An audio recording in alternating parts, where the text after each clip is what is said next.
नमस्कार। खरी खरी लेकर हाजिर हूं मैं सर्वमित्रा।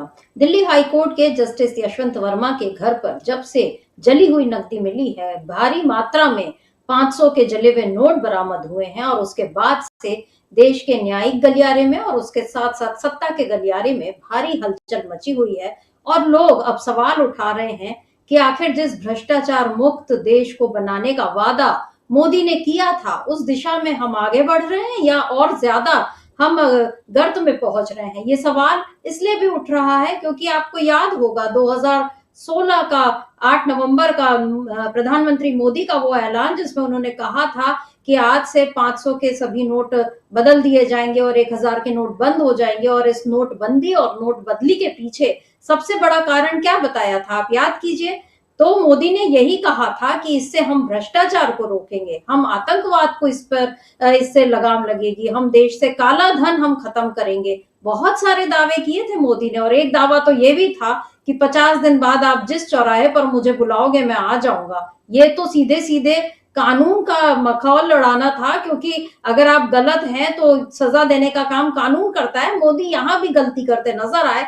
खैर, वो गलती अलग है, लेकिन जो बात मोदी ने की थी कि नोटबंदी के बाद जितना फायदा देश को उन्होंने बताया था होगा, और उसके कारण लोगों ने वाकई बहुत ज्यादा कष्ट सहे। लेकिन उसके बाद आप देख लीजिए कि अब हम किस हाल में पहुंच गए हैं, जहां पर एक हाई कोर्ट के जज के घर से उनके घर के स्टोर रूम में बहुत बड़ी मात्रा में नकदी मिल रही है। और वो नकदी जली हुई इसलिए है क्योंकि जज साहब के घर में आग लग गई। आग बुझाने जब गए फायर ब्रिगेड के लोग, तो बताया जा रहा है कि वहां पर उनको स्टोर रूम में नकदी मिली। हालांकि जज साहब का ये कहना है कि ये मेरे खिलाफ साजिश है और ऐसा मुझे कोई जानकारी नहीं है कि वहां पर ये नकदी कहां से आई। और जब मैंने जब उस जगह को देखा था तो वहां कोई नकदी नहीं थी। तो जस्टिस वर्मा की सफाई अपनी जगह है। अब इस मामले में सुप्रीम कोर्ट के मुख्य न्यायाधीश जस्टिस संजीव खन्ना ने ही कमान संभाल ली है और उन्होंने इंतरिम जो जांच के आदेश दिए हैं इन हाउस जांच के, और उसकी पूरी प्रोसीजर शुरू हो गई है। और आज राज्यसभा में सभापति धनखड़ ने इस बात के लिए उनकी तारीफ की, सीजेआई खन्ना की, कि उन्होंने इस तरह से सारी चीजों को पब्लिक डोमेन में बुलाए हैं और ये आजादी के बाद पहली बार ऐसा हो रहा है। तो आजादी के बाद बहुत सारी चीजें पहली बार हुई हैं और मेरा ख्याल है इस तरह का नकदी मिलने का मामला भी पहला हुआ है, क्योंकि अभी तक बहुत से जजों पर भ्रष्टाचार के आरोप लगे, महाभियोग भी चले, लेकिन इस तरह का मामला सामने नहीं आया। अभी तक हम देखते थे कि कहीं किसी पीडब्ल्यूडी इंजीनियर के घर पर, कहीं किसी और सरकारी अधिकारी के घर पर, यहाँ तक कि चपरासी के घर पर भी भारी संख्या में नोट मिले। कारोबारियों के घर पर ईडी के छापे पड़ते रहे हैं और वहां से भी ऐसी नोटों की गड्डी मिलती रही है।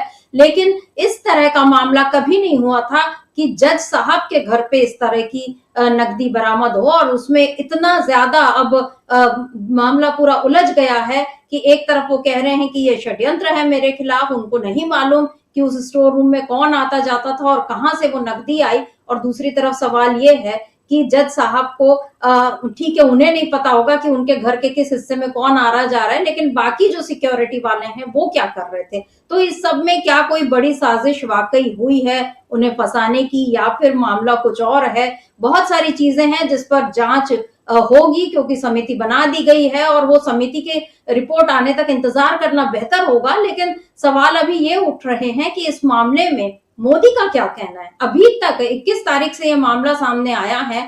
आग लगने की घटना हुई थी 14 और 15 मार्च की आधी रात को, होली वाले समय, लेकिन मोदी ने अभी तक इस मामले पर कुछ नहीं बोला। और हैरानी की बात यह है कि संसद में भी इस मामले को कांग्रेस नेता ही उठा रहे हैं। सबसे पहले शुक्रवार को जयराम रमेश ने ये बात उठाई, उसके बाद मल्लिकार्जुन खड़गे और जेपी नड्डा के साथ जरूर वो मिले उपराष्ट्रपति धनखड़ से, और उसके बाद ये तय हुआ कि हम इस बारे में आगे हम सदन में चर्चा करेंगे। ये सारी बातें हो रही हैं, लेकिन लोकसभा में भी ये मुद्दा उठा रहे हैं तो कांग्रेस सांसद, राज्यसभा में भी बात कर रहे हैं तो कांग्रेस सांसद, बीजेपी इस मामले में क्यों चुप है, ये एक बड़ा सवाल है। क्या बीजेपी को इस भ्रष्टाचार पर, अगर ये हुआ है, क्योंकि भ्रष्टाचार किसी ने भी किया है, हुआ तो है, क्योंकि इतनी बड़ी मात्रा में अगर नोट बरामद हुए हैं तो ये कोई सफेद धन नहीं है, मतलब ये मेहनत की कमाई तो नहीं है, ये साफ तौर पर काला धन है। और ये काला धन कहां से आया, किसने लाया, किसने रखा, किसने जलाया, बहुत सारे सवाल हैं। क्या जज साहब के घर में आग भी लगने का एक बड़ा कारण ये नकदी तो नहीं है? ऐसे कई सारे सवाल हैं जिन पर बहुत सारी अभी गंभीर जांच की जरूरत है। लेकिन सबसे पहले सवाल ये भी है कि बीजेपी इस मामले पर इतना चुप क्यों है, उसको कुछ परेशानी क्यों नहीं नजर आ रही? जब कभी भी थोड़ा कहीं कुछ इस तरह का मामला होता और अगर कांग्रेस के लोग या कोई विपक्षी दल इसमें इन्वॉल्व होता तो कितना हल्ला बीजेपी के सांसद या नेता मचा चुके होते, ये हम जानते हैं। लेकिन इस मामले पर बीजेपी शायद चुप इसलिए है क्योंकि मोदी यहाँ पर फंसते हुए दिख रहे हैं। उनका एक और वादा, एक और दावा पूरी तरह से ध्वस्त होता हुआ नजर आ रहा है और ये एक बार फिर जाहिर हो गया कि 2016 से लेकर अभी 2025 तक मोदी ने देश को कायदे से हम ये कहें कि बेवकूफ बनाया है तो शायद गलत नहीं होगा, क्योंकि जो भ्रष्टाचार, जो काला धन खत्म करने की बात मोदी ने की थी उसका एक ताजा सबूत अभी हमको मिल गया। तो किस तरह से मोदी को जज साहब के घर नकदी मिलने पर लगा है बड़ा झटका और इसमें क्या आ सकता है बड़ा फैसला, आज इसी पर हम चर्चा करेंगे खरी खरी। हमारे साथ जुड़े हुए हैं अमलेंदु उपाध्याय जी। अमलेंदु जी नमस्कार, स्वागत आपका इस कार्यक्रम में।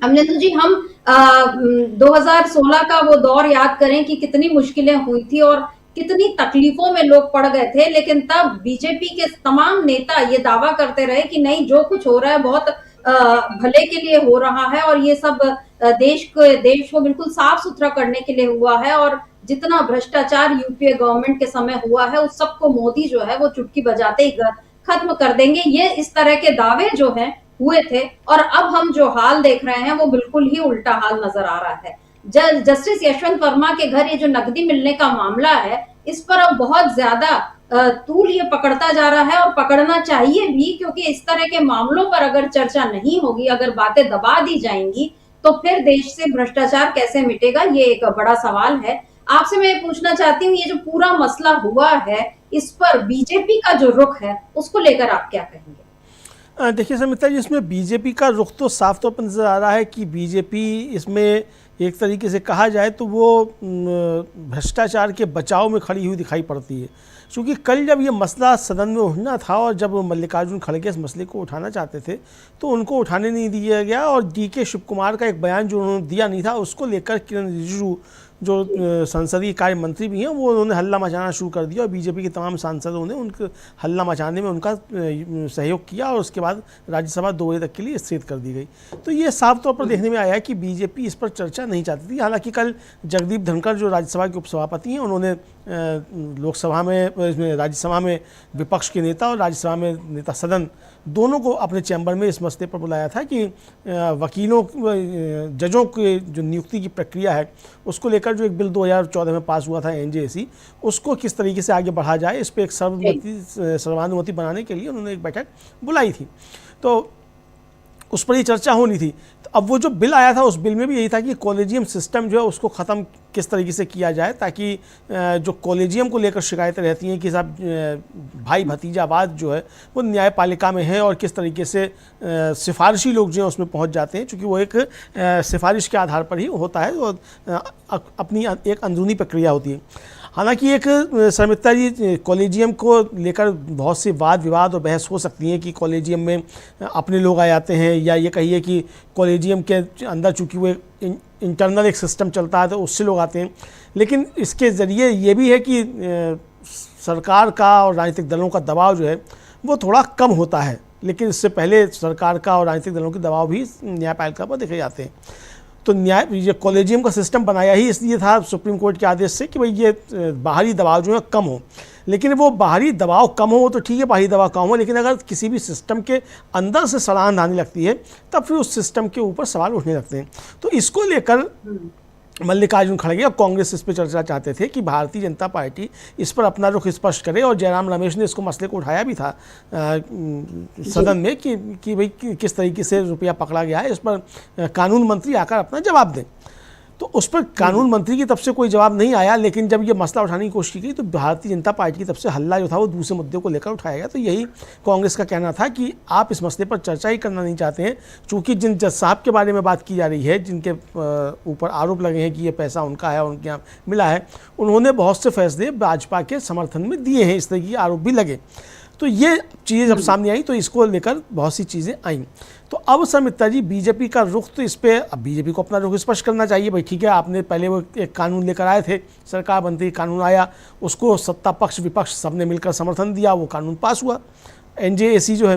तो लेकिन अब उससे आगे किस तरीके से बढ़ा जाए, और जिस तरीके से टकराव बढ़ता जा रहा है न्यायपालिका और विधायिका के बीच में, तो वो टकराव की स्थिति पैदा ना हो, तो देखना यह भी होगा कि कोई संवैधानिक संकट भी पैदा ना हो। तो भारतीय जनता पार्टी इस पर काम करती हुई दिखाई नहीं पड़ती है, बल्कि जिस तरीके से न्यायपालिका के साथ टकराव की स्थिति लगातार रही, और रविशंकर प्रसाद जब थे तो उस समय तो बहुत ज़्यादा एक तरीके से कहा जाए वो टकराव की स्थिति बनती थी।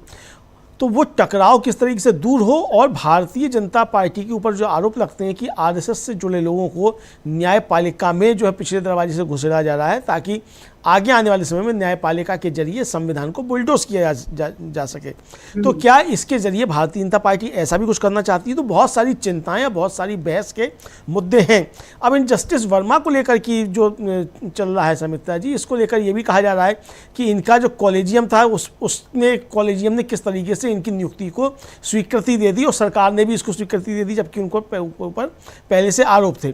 CBI के मामले में था, जिस चीनी मिल से वो जुड़े हुए थे, उसको लेकर 13,000 करोड़ का कोई घपला बताया जा रहा था, उसमें इनके ऊपर था, नाम आ रहा था। उसके बाद इसको भी कॉलेजियम ने नहीं देखा और सरकार ने भी नहीं देखा, और इनकी नियुक्ति कर दी गई। तो इसको लेकर सवाल उठ रहे हैं। कांग्रेस के राष्ट्रीय सचिव हैं शहनवाज आलम, उन्होंने साफ तौर पर कहा है कि उसमें जो कॉलेजियम था उसमें DY चंद्रचूड़ भी शामिल थे, तो जो कॉलेजियम के सदस्य हैं उनसे भी पूछताछ की जाए। तो ये बात अब काफ़ी ज़्यादा आगे बढ़ रही है। तो अब बीजेपी को लग रहा है कि जस्टिस वर्मा के जरिए अगर चीज़ें आगे बढ़ती हैं, तो जैसे कांग्रेस ने मांग की कि भाई इनके जो कॉलेजियम जो था जिसने इनकी संस्तुति की थी, उसके सदस्यों से भी जांच की जाए कि कौन किस ने इनको यहाँ तक पहुँचाया, और इन्होंने जो जो फैसले किए हैं उसकी भी हम न्यायिक समीक्षा हो। तो बहुत सारी बातें उठ रही हैं। तो बीजेपी को लगता ये है कि इस मामले में बीजेपी फंस सकती है, क्योंकि अगर जस्टिस वर्मा ने भी कहीं कुछ मुंह खोल दिया कि ये पैसा किसका था किसका नहीं था, जैसे अखिलेश यादव ने तंज कसा कि भाई ये पैसा जो हो सकता है उन्होंने किसी से उधार लिया हो, तो अब इतना पैसा उधार किसने, मतलब क्यों लिया उन्होंने, किसने दे दिया, और कैश में क्यों दे दिया। तो बहुत सारे सवाल जो हैं वो इस तरीके उठ रहे हैं। तो बीजेपी इस मामले पे लगता है घिरी हुई है। जी बिल्कुल, और बीजेपी से ज्यादा मुझे ऐसा लगता है कि मोदी के लिए इस समय एक बड़ी चुनौती आ गई है, क्योंकि आप याद करें अमलेंदु जी, जो 2016 में नोटबंदी का जो ऐलान उन्होंने किया था, उसके बाद उन्होंने एक मेरा ख्याल है गोवा में एक कार्यक्रम में ये कहा था कि आप मुझे 50 दिन बाद जिस चौराहे पर बोलोगे मैं आ जाऊंगा मेरा। तो वो बयान भी हमारे पास है, एक बार उस बयान को सुनते हैं और फिर इस बात की हम समीक्षा करते हैं कि मोदी आखिर इतनी बड़ी बड़ी बातें बोलते क्यों हैं जब उनसे कुछ हो नहीं पाता है। एक बार सुन लेते हैं कि मोदी ने उस समय क्या कुछ कहा था। भाइयों बहनों, मैंने सिर्फ देश से 50 दिन मांगे हैं, 50 दिन। 30 दिसंबर तक मुझे मौका दीजिए मेरे भाइयों बहनों। अगर 30 दिसंबर के बाद कोई मेरी कमी रह जाए, कोई मेरी गलती निकल जाए, कोई मेरा गलत इरादा निकल जाए, आप जिस चौराहे में मुझे खड़ा करेंगे, मैं खड़ा होकर के देश जो सजा करेगा वो सजा भुगतने के लिए तैयार हूं। बहुत दम दिखाया था कि जो सजा करेगा वो सजा भुगतने के लिए तैयार हूं। और अभी अमलेंदु जी, मोदी से एक शब्द भी नहीं बोला जा रहा। कम से कम इतना ही बोल देते कि ये जो मामला है हम इसकी पूरी जांच और इसके तह तक पहुंचने की हम पूरी कोशिश करेंगे, या पहुंचना चाहिए, ताकि न्यायपालिका पर लोगों का भरोसा बरकरार रहे। इतना भी मोदी बोलते तो समझ में आता कि उनको देश में जो कुछ हो रहा है उसकी फिक्र है। लेकिन अभी मोदी बिल्कुल ही बेफिक्र नजर आ रहे हैं और उनको ऐसा लगता है कि मुझे तीसरी बार भी सत्ता मिल गई तो मैं जो चाहे वो कर सकता हूँ। आज भी उनका एक जो ट्वीट है कि मैं 30 तारीख को मन की बात करने वाला हूँ। अब देखना होगा कि मन की बात में ये भ्रष्टाचार की बात वो कहीं करते हैं या नहीं करते हैं।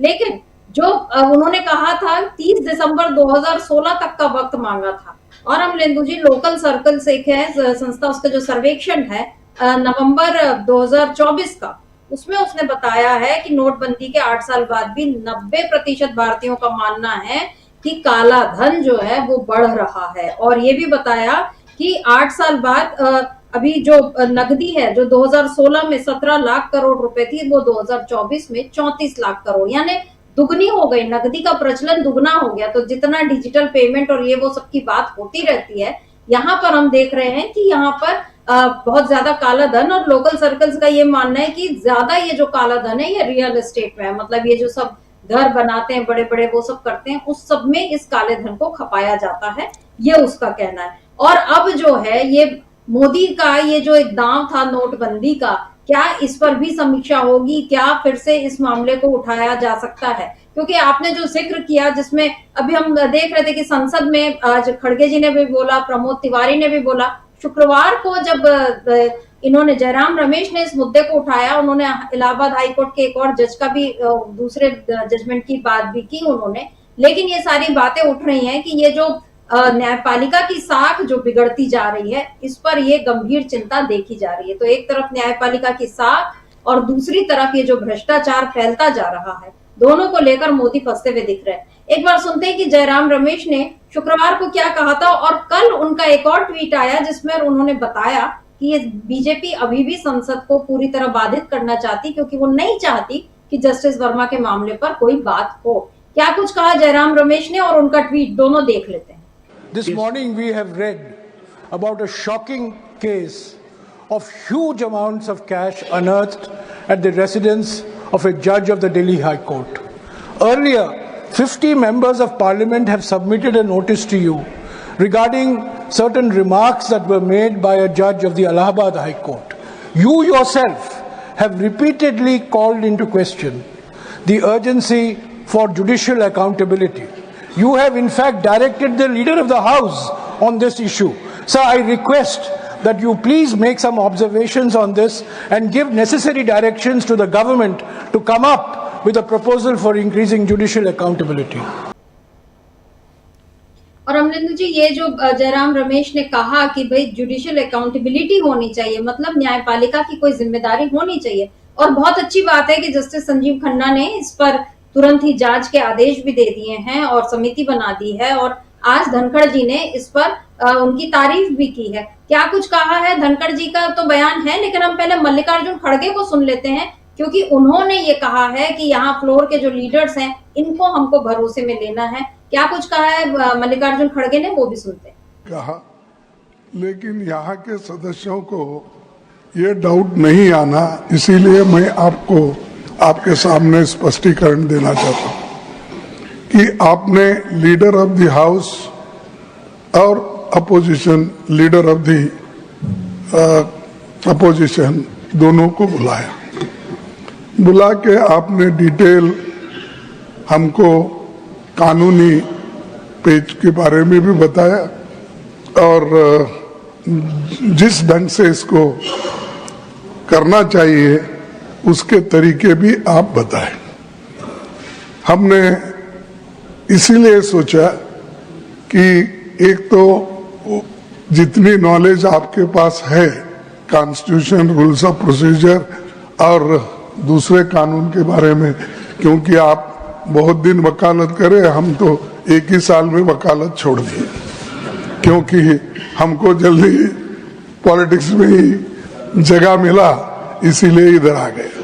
तो मैं ये चाहता था कि हम दोनों आपसे बात करके अगर यहीं एग्री हो गए किसी चीज पे, तो कल के दिन हमारे फ्लोर लीडर्स, जिनके लिए मैं उनकी बहुत इज्जत करता हूं, तो वो ये समझेंगे कि अंदर जाके दोनों क्या कर लिए। ये चेयरमैन साहब उनको क्या सर को लगाया है, तो ये लोग एग्री हो गए। ऐसा नहीं होना, ये सब ट्रांसपेरेंसी रहना, सबको इसको मालूम होना। इसलिए मैं आपको सजेस्ट किया कि हमारे फ्लोर लीडर्स को हम कॉन्फिडेंस में लेके इस बात को हम आगे बढ़ाएंगे। और आज ही आपको बुलाने के लिए मैं विनती किया था, क्योंकि जल्द से जल्द, नहीं तो रूमर्स इतना फैल रहे हैं, कोई प्रोटेक्ट कर रहा है।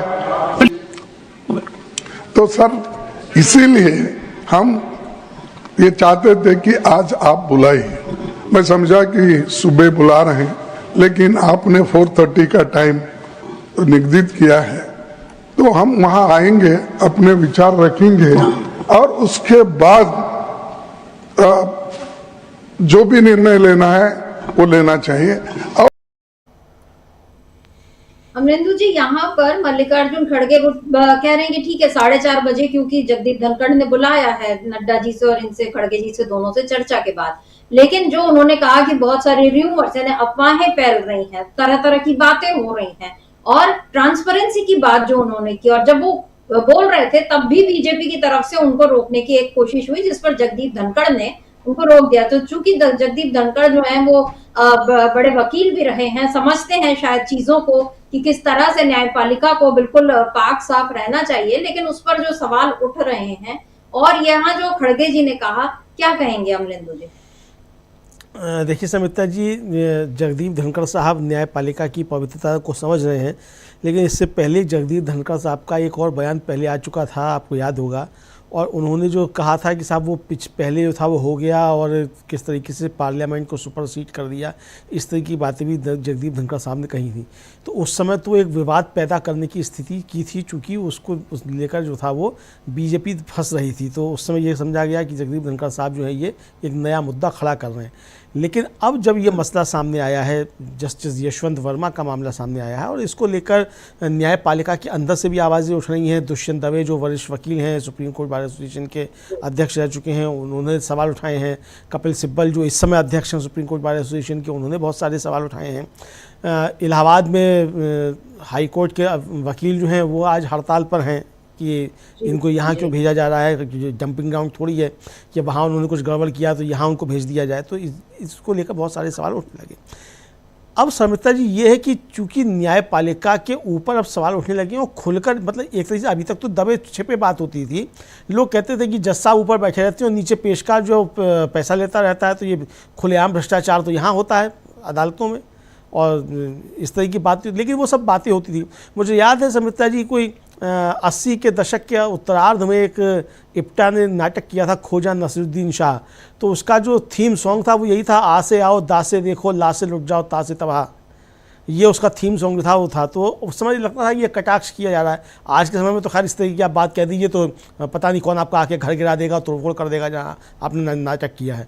लेकिन उस समय भी ये सख्त टिप्पणियाँ अदालतों के ऊपर हो रही थी कि आ से आओ दा से देखो ला से लुट जाओ ता से तबाह, बाहरी अदालत बाहरी वाह, ये जो था उसका थीम सॉन्ग था उस नाटक का।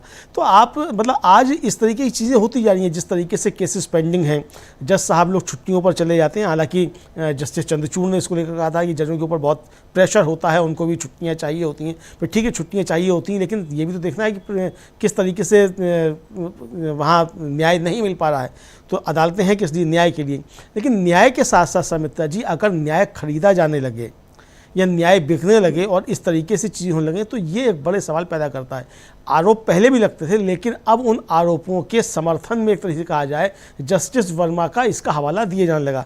हम अभी भी नहीं कह सकते, चूंकि जांच सुप्रीम कोर्ट की इंटरिम कमेटी कर रही है, कि वो पैसा उनका है कि नहीं है, या किसी ने वहाँ रख दिया, या वास्तव में उनको फंसाने की साजिश है। कुछ भी हो सकता है, चूँकि यहाँ जज लोया के भी मामले होते रहे, तो बहुत सी चीज़ें हो सकती हैं। तो हम ये भी कुछ नहीं कह सकते कि जस्टिस वर्मा इसमें अपराधी हैं कि नहीं हैं, पैसा उनका है कि नहीं है, ये तो जाँच के बाद ही स्पष्ट होगा। लेकिन जो प्रथम दृष्टया चीज़ें आई, जिस तरीके से फायर ब्रिगेड का बयान आ गया, फिर उससे पलट गए कि साहब कुछ नहीं मिला था, और फिर सुप्रीम कोर्ट ने भी कह दिया कि कुछ नहीं है, मीडिया अफवाहें ना फैलाए। लेकिन फिर बाद में जस्टिस संजीव खन्ना ने खुद ही जो था वो सारी चीज़ें अपलोड करवा दी उस पर सुप्रीम कोर्ट के पोर्टल पे, और फिर वो वीडियो था वो लोगों ने देखा, फिर सुप्रीम कोर्ट के पोर्टल से ही सब वीडियो देखा, हम लोगों ने उसको चलाया कि सुप्रीम कोर्ट ने जो अपने उस पर अपलोड किया। तो बहुत सारी चीज़ें जिस तरीके से आ रही है। तो आज जो बड़ी बात हुई है वो ये हुई है कि धनखड़ साहब ने ये कहा, सत्ता पक्ष को शांत कराया, और ये कहा कि नेता विपक्ष ने बहुत महत्वपूर्ण सुझाव दिए हैं। मुझे लगता है कि जब से धनखड़ साहब उपराष्ट्रपति बने हैं, तब से शायद ये पहली बार है कि उन्होंने सत्ता पक्ष को चुप कराया और कहा कि खामोश बैठिए, नेता विपक्ष ने बहुत ज़्यादा जो है वो महत्वपूर्ण सुझाव दिए हैं। लेकिन यहाँ एक बात समझ में नहीं आती समिता जी, हालांकि मुझे जानकारी नहीं है, कि ये जो उपसभापति हैं हरिवंश जी, ये हैं तो जनता दल यू के कोटे से, तो इनको सत्ता पक्ष की तरफ बैठना चाहिए, विपक्ष की तरफ क्यों बैठते हैं? ये बड़ा सवाल समझ में आ रहा है। भाई जब चुने गए थे तब ठीक है आप विपक्ष में थे, अब तो आप सत्ता पक्ष में हैं, तो आप सत्ता पक्ष की तरफ क्यों नहीं बैठते हैं? खड़गे जी के बराबर में आके क्यों बैठते हैं? अब इसकी तरफ भी ध्यान जाना चाहिए।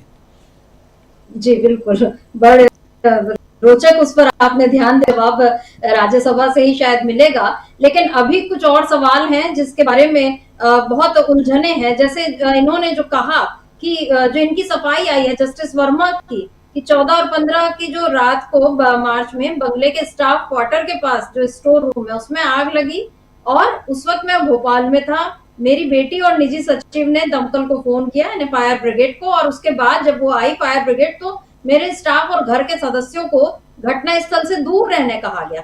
और जब आग बुझाने के बाद वो वहां गए तो कोई नकदी पैसे नहीं थे। मैंने ना मेरे परिवार के किसी सदस्य ने कभी उस स्टोर रूम में नकदी नहीं रखी, ये राशि मेरी नहीं है। और 15 मार्च की शाम को उनको पहला फोन आया और फिर वो उन्होंने जस्टिस खन्ना को ये सब बात बताई है कि आपके पर्सनल प्रोटोकॉल सेक्रेटरी भी उस घटना स्थल पर गए थे, वहां कोई नकदी नहीं मिली।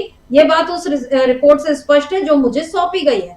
अगले दिन अदालत शुरू होने से पहले आपने पहली बार वो वीडियो और तस्वीरें दिखाई जो आपसे पुलिस आयुक्त ने साझा की थी। इन वीडियो को देखकर मैं स्तब्ध रह गया, क्योंकि इसमें दिखाया गया दृश्य उस स्थल से मेल नहीं खा रहा जिसे स्वयं मैंने देखा था। इसी कारण मैंने पहली बार ये कहा था कि मुझे फंसाने और मेरी छवि को धूमिल करने की साजिश प्रतीत होती है। उन्होंने एक टिप्पणी की, उन्होंने कहा एक जज के लिए उसकी प्रतिष्ठा और चरित्र से बढ़कर कुछ नहीं होता। यह घटना मेरे वर्षों की मेहनत और साख को नुकसान पहुंचाने वाली है। ये जस्टिस वर्मा का पूरा उनकी जो सफाई है वो आई है। और अभी अब सवाल भी उठने लगे हैं कि महाभियोग की प्रक्रिया शुरू हो सकती है, नहीं हो सकती, क्योंकि बहुत लंबी प्रक्रिया है और एकदम से ऐसे चलती भी नहीं है। इधर जो इलाहाबाद हाईकोर्ट में जिस तरीके से वकीलों ने वो किया, वहां पर जो अनिल तिवारी हैं उनका ये कहना है कि हमारी लड़ाई किसी एक जज के खिलाफ नहीं बल्कि उस सिस्टम के खिलाफ है जो ईमानदार और मेहनती जजों की छवि को नुकसान पहुंचा रहा है। तो अमलेंदु जी, क्या लगता है इस एक घटना से, जैसे होता है कि कई बार जैसे तूफान आता है तो बहुत सारा कचरा जो है वो एक साथ साफ हो जाता है, क्या इस घटना से भी ऐसा ही लग रहा है? एक सवाल तो ये, और दूसरा महत्वपूर्ण सवाल ये, जस्टिस वर्मा जो कह रहे हैं कि आपने जो मुझे वीडियो दिखाया वो उस फुटेज से मेल नहीं खाता जो मैंने देखा था, तो क्या यहाँ पर अदालत मतलब जो न्यायपालिका के भीतर ही कोई साजिश रची गई उनके खिलाफ, या सरकार की तरफ से या किसी अन्य शक्तिशाली लोगों की तरफ से ऐसा कोई रचा गया? और अगर नकदी उन्होंने नहीं रखी तो अगर किसी ने भी रखी है तो क्या हमारे राष्ट्रीय राजधानी के भीतर इतनी असुरक्षा है कि कोई भी आ जाए, एक जज साहब के घर में घुसकर स्टोर रूम में नकदी रख दे और उनको पता न चले या उनकी सुरक्षा स्टाफ को पता न चले? क्या हम इतने केयरलेस होकर, इतने लापरवाह तरीके से हमारा पूरा सुरक्षा व्यवस्था जो है वो चल रही है? क्या कहेंगे?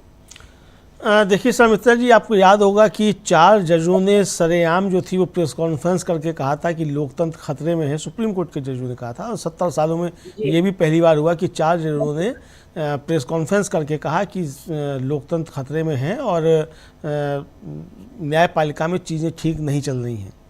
और उस समय जो CJI थे जस्टिस दीपक मिश्रा, उनके खिलाफ जो थी वो प्रेस कॉन्फ्रेंस थी, और जस्टिस दीपक मिश्रा के खिलाफ भी एक मसला आया था। उसमें जस्टिस दीपक मिश्रा खुद अपने खिलाफ जो मुकदमा था उसमें जाकर बैठ गए थे।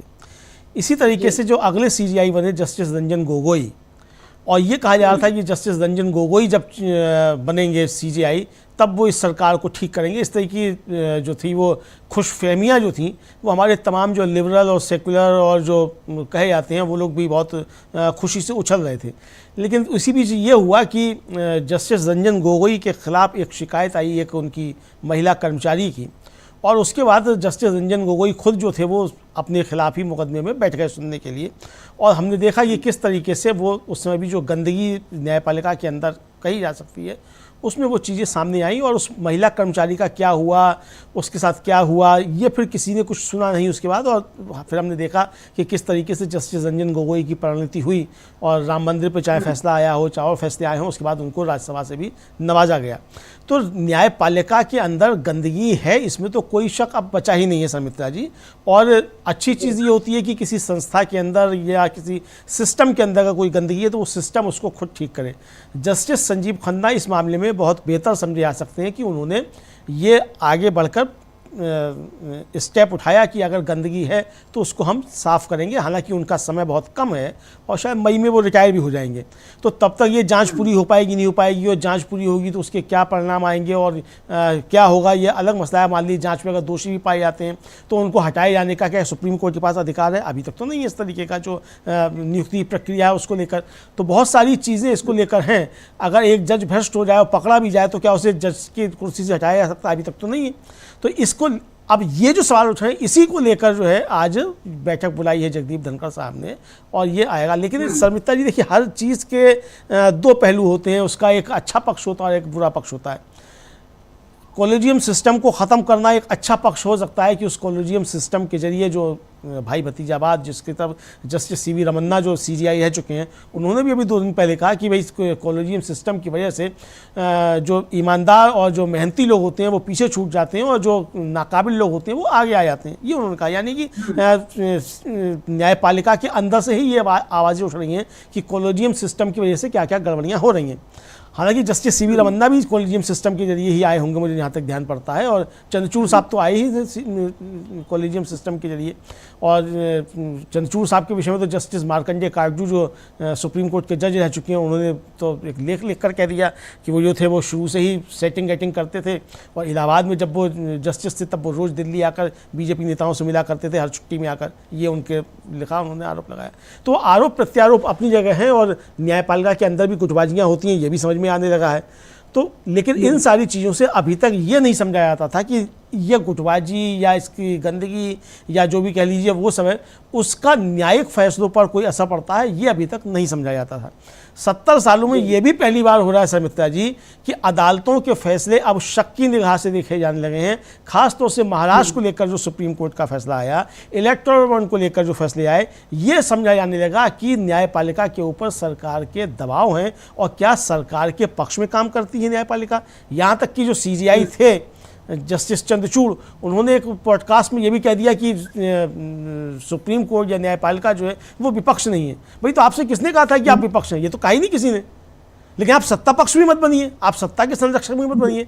तो न्यायपालिका का सत्ता की संरक्षक हो जाएगी, ठीक है, आप विपक्ष नहीं है, विपक्ष का अपना काम है, विपक्ष अपना काम करेगा, लेकिन आप जिस काम के लिए न्याय करने के लिए वो न्याय तो हो, उसको लेकर सवाल उठते हैं। तो ये जो चीज़ें अंदर चल रही हैं तो बहुत आपस में गुथे हुए मसले हैं। इस पर वकीलों की तरफ से भी बहुत सारी चीज़ें आ रही हैं। अब वकीलों को ही कंट्रोल करने के लिए नया अधिवक्ता बिल लेकर सरकार आ रही है, तो उनके भी हाथ पर बांधे जा सकें। तो ये बहुत सारी चीज़ें चल रही हैं। इसको सिर्फ एक जस्टिस वर्मा के नज़रिए से ही देखना उचित मुझे लगता नहीं होगा। बहुत सारी चीज़ें इसमें गुथी हुई हैं। सरकार की नीयत, राजनीतिक दलों की अपनी नीयत, और विधायिका, कार्यपालिका और न्यायपालिका के अंतर संघर्ष, और सबसे बड़ी बात ये कि सर्वोच्च कौन है। ये जो बहस चलती है कि क्या संसद सर्वोच्च है कि सुप्रीम कोर्ट सर्वोच्च है, हालांकि मेरा मानना अपना ये कि ना संसद सर्वोच्च है ना न्यायपालिका सर्वोच्च है, सर्वोच्च संविधान है, और संविधान है तो उसी संविधान से संसद है और उसी संविधान से न्यायपालिका है, सुप्रीम कोर्ट है। तो ये है। लेकिन फिर भी एक बहस चलती है कि साहब सुप्रीम कोर्ट और संसद में कौन सर्वोच्च है, वो अपनी बहस जगह चलती है। सबके अपने अपने अधिकार क्षेत्र हैं। संसद कानून बना सकती है, बनाती है, कानून सुप्रीम कोर्ट नहीं बना सकता है, लेकिन कानून की समीक्षा कर सकता है। संविधान का कस्टोडियन सुप्रीम कोर्ट है। ये बहुत सारी चीज़ें हैं। तो एक जस्टिस वर्मा के केस ने न्यायपालिका के अंदर की गंदगी तो लाकर रख दी। सरकार के साथ न्यायपालिका की जो गठजोड़ है उसके ऊपर भी खुलकर बात होने लगी। लेकिन कि सिर्फ एक केस के जरिए मुझे लगता है कि पूरी न्यायपालिका पे उंगली इस तरीके से नहीं उठाई जा सकती। बहुत सी चीज़ें अंदर होंगी, लेकिन इस पर जैसा कि आज मनीष तिवारी ने कहा कि कानून मंत्री को आकर इस पर अपना वक्तव्य देना चाहिए। सुप्रीम कोर्ट की न्यायपालिका की अपनी एक अंदरूनी प्रक्रिया है, वो उस पर काम कर रहे हैं, लेकिन उससे अलग हटकर जजों के खिलाफ अगर कोई काम हो सकता है तो सरकार को कम से कम इस पर अपना रुख स्पष्ट करना चाहिए, जो कि सरकार अपना रुख स्पष्ट नहीं कर रही है। समझता जी जी बिल्कुल, सरकार की तरफ से एक अजीब सी चुप्पी बरती जा रही है जो संदेह को और बढ़ा रही है। और जो आपने जिक्र किया कार्यपालिका, विधायिका और न्यायपालिका, इनके बीच, तीनों के बीच एकदम स्पष्ट रेखा बनी हुई है कि सबके अपने अपने अधिकार क्षेत्र हैं। लेकिन फिर भी हमने ये देखा है पहले कि जब कभी सरकार अगर कुछ गलत करती थी तो किस तरह न्यायपालिका उसका स्वतः संज्ञान लेकर और उसको सही सुझाव देना या उस पर अपनी कहीं आपत्ति दर्ज करना, ये सारे चीजें होती रही हैं और इसका फायदा देश को मिला है। और अभी भी देश के आम आदमी के लिए सुप्रीम कोर्ट जो है या न्यायपालिका जो है उस पर एक भरोसा है कि इसके रहते हमारे साथ अन्याय नहीं होगा। लेकिन अभी हम देख रहे हैं कि इसी पर अब जो अन्याय की बातें या अंदर ही अंदर गंदगी की बातें जो है वो अब पूरी सतह पर आती हुई दिख रही हैं। और अभी आपने मनीष तिवारी और इनकी बातों का जिक्र किया कि किस तरह इलाहाबाद हाईकोर्ट जो बार एसोसिएशन है वो लोग जो अभी विरोध कर रहे हैं। इधर सुप्रीम कोर्ट के पूर्व जस्टिस हैं एसएन ढींगरा, उन्होंने कहा है कि पुलिस ने क्राइम सीन को सील करते हुए अपने कब्जे में क्यों नहीं लिया, ये उनका सवाल है। और उनका ये कहना है कि ऐसा अगर होता तो सबूतों से छेड़छाड़ नहीं होती, लेकिन अब सबूतों से छेड़छाड़ की संभावना बन गई है।